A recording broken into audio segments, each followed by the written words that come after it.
Hello animal lovers, आज हम explain करने वाले हैं गाची कोतो के एपिसोड नंबर 12 को। तो पिछले एपिसोड में हमने देखा था कि एमो ने अपनी पावर की मदद से डेलमन, रूडो और कुछ लोगों को अपने वश में कर लिया था, जिस वजह से वो लोग एमो को प्रोटेक्ट कर रहे थे। क्या अब जानका और टाइम से अपने साथियों को बचा पाएंगे? चलिए देखते हैं कि आगे क्या होता है। अब यहाँ डेलमन को अपना पास्ट याद आ रहा होता है, जहाँ पर वो अपने बीवी के साथ गार्डनिंग कर रहा होता है और वो एमो को अपना बीवी समझ रहा होता है, जिस वजह से वो उसे प्रोटेक्ट करने के लिए कुछ भी कर सकता था। एमो बोलती है कि तो तुम लोग देख ही सकते हो कि अब एमो के कितने सारे फैंस हो चुके हैं, तो क्या अब भी तुम लोग मुझ पर हमला करोगे? अब टेम्सी अपने वाइटल इंस्ट्रूमेंट्स को एक्टिवेट कर देता है और यहाँ सभी लोगों को टेम्सी और जानका दुश्मन लग रहे होते हैं, जिस वजह से वो लोग इन पर अटैक कर देते हैं। अब टेम्सी अपने वाइटल इंस्ट्रूमेंट्स के रस्सियों की मदद से सभी लोगों को बांध देता है, जिस वजह से एमो उन सभी लोगों को कुछ करने के लिए बोलने लगती है। तो ऐसे सभी लोग उन रस्सियों से आजाद होने की कोशिश करने लगते हैं, जिस वजह से वो रस्सियां और भी ज्यादा टाइट होने लगती है और टेम्सी बोलने लगता है कि मुझे माफ करना, मुझे ऐसा करने पर मजबूर किया गया है, इसलिए तुम लोग ज्यादा मूव मत करो, क्योंकि जितना तुम लोग हिलोगे उतनी ही टाइट से ये रस्सियां तुम्हें जकड़ लेगी। मुझे लगा था कि तुम लोग जख्मी होने के बाद होश में आ जाओगे, लेकिन ऐसा नहीं है। लेकिन एमो बोलती है कि तुम तो बड़े बेदर्द हो, तुम अपने एक्सपेरिमेंट को करने के लिए अपने दोस्तों को ही जख्मी कर रहे हो, और ये एक्सपेरिमेंट फेल होने वाला है, क्योंकि ये लोग एमो को प्रोटेक्ट करने के लिए कुछ भी कर सकते हैं और इन्हें कोई फर्क नहीं पड़ने वाला है कि इन्हें दर्द हो रहा है या नहीं। उनसे बोलता है कि क्या तुम्हें पता है कि मेरा वाइटल इंस्ट्रूमेंट एक स्टाफ है जो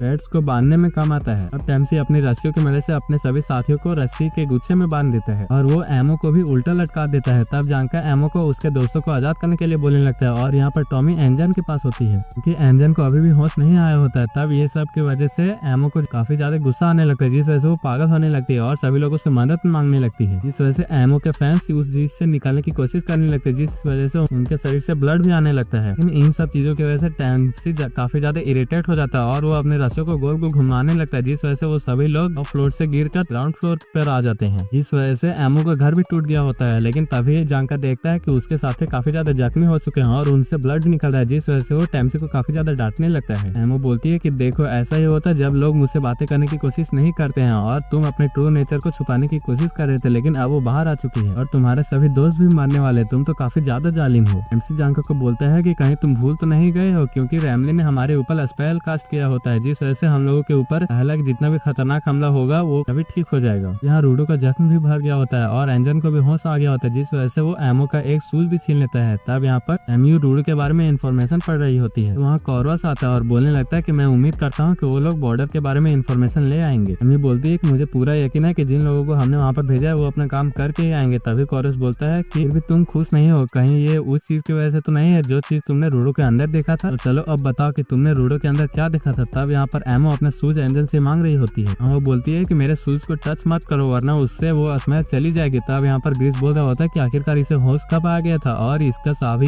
जख्म भी भर गया है, तो तब से ही होश में आ गया था जब मैं इसे देख रही थी, लेकिन ये तो मौके की तलाश में था ताकि ये अपना काम कर सके। अब जानका एमो को अपने सभी दोस्तों को ठीक करने के लिए बोल रही होती है, तो एमो बोलती है कि वो अपने एक शूज से किसी भी पावर को यूज नहीं कर सकती, इसलिए उसके दोस्त पहले ही होश में आ चुके थे। तब यहाँ पर डेलमन टेम्सी और जानका से पूछ रहा होता है कि आखिरकार उन लोगों को हुआ क्या था। तो टेम्सी बोलता है कि बहुत अच्छा हुआ कि तुम लोगों को होश आ गया है, अभी तुम लोग एमो की पावर की वजह से इफेक्ट हो गए थे, तो ऐसे तुम लोगों को उन लोगों के साथ बिताए खुशी के पल याद आने लगे थे जिनसे तुम सबसे ज्यादा प्यार करते थे, और तुम लोगों को लग रहा था कि वो एमो ही है। तो डेलमन बोलता है कि ऐसी बात है, यानी कि वो सच में जिंदा नहीं हुई थी। यहाँ डेलमन को गुस्सा आने लगता है और जानका सोचने लगता है कि एमो की पावर उन लोगों के लिए काफी ज्यादा खराब है जिन लोगों ने अपने सबसे चाहते लोगों को खो दिया है, क्योंकि जितना ज्यादा आप लोगों को उनकी याद आएगी उतनी ही ज्यादा आप लोगों को रियलिटी में काफी ज्यादा प्रॉब्लम्स में होंगी। थोड़ी देर बाद सभी लोग होश में आ जाते हैं और मास्क पहन लेते हैं। तब जानका एमो को उसका शूज भी वापस दे देता है और जानका पूछने लगता है कि एंजन अब हम क्या करें? हमें इसे इन्फॉर्मेशन मिल जाएगी, लेकिन इसे ऐसे जगह पर अकेले छोड़ना काफी ज्यादा खतरनाक है। एंजन बोलता है कि ऐसा नहीं है, ये अपने पावर के बिना कुछ नहीं कर पाएगी और मुझे ऐसा अच्छा नहीं लगेगा कि हम इसे वो चीज छीन ले जो इसके लिए सबसे ज्यादा इम्पोर्टेंट है, इसलिए हमें इसे कन्विंस करना होगा। तब यहाँ पर एमो अभी भी सुधरी नहीं होती है और अपने घर को तोड़ने के लिए इन सभी को डांट रही होती है। इस वजह से जानका को काफी ज्यादा गुस्सा आने लगता है। तब यहाँ पर रूडो अपना मास्क उतार देता है और एमो की तरफ बढ़ने लगता है और तभी वो एमो को जोरदार पंच मारता है। तो वैसे एमो को कुछ समझ में नहीं आ रहा होता है और सभी लोग ये देख के काफी ज्यादा हैरान हो जाते हैं। तब रूडो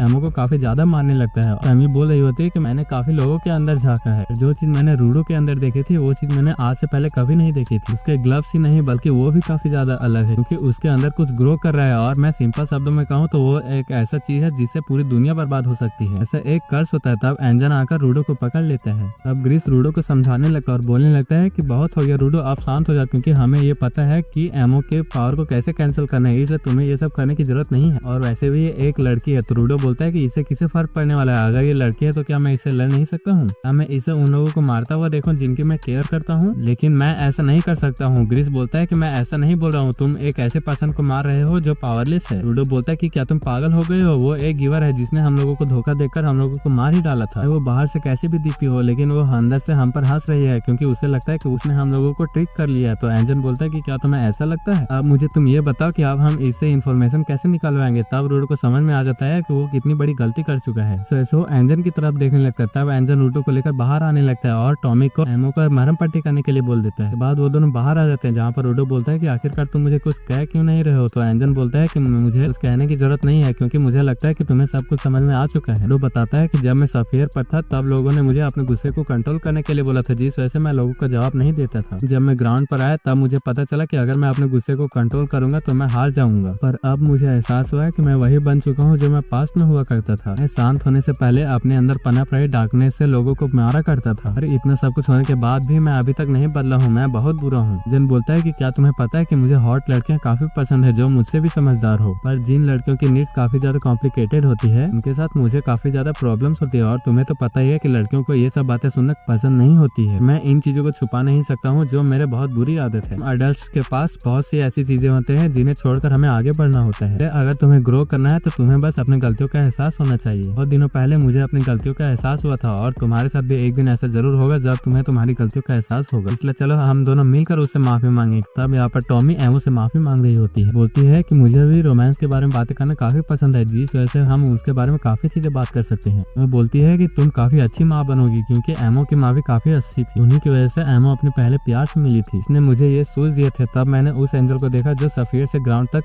ट्रेवल करती है। तो सुनकर सभी लोग हैरान हो जाते हैं और उन्हें समझ में नहीं आ रहा होता कि एमो ने अभी अभी क्या बोला था। इसी के साथ हमारा ये एपिसोड यहीं पर खत्म होता है। अगर आपको ये वीडियो पसंद आया हो तो वीडियो को लाइक करना और चैनल को सब्सक्राइब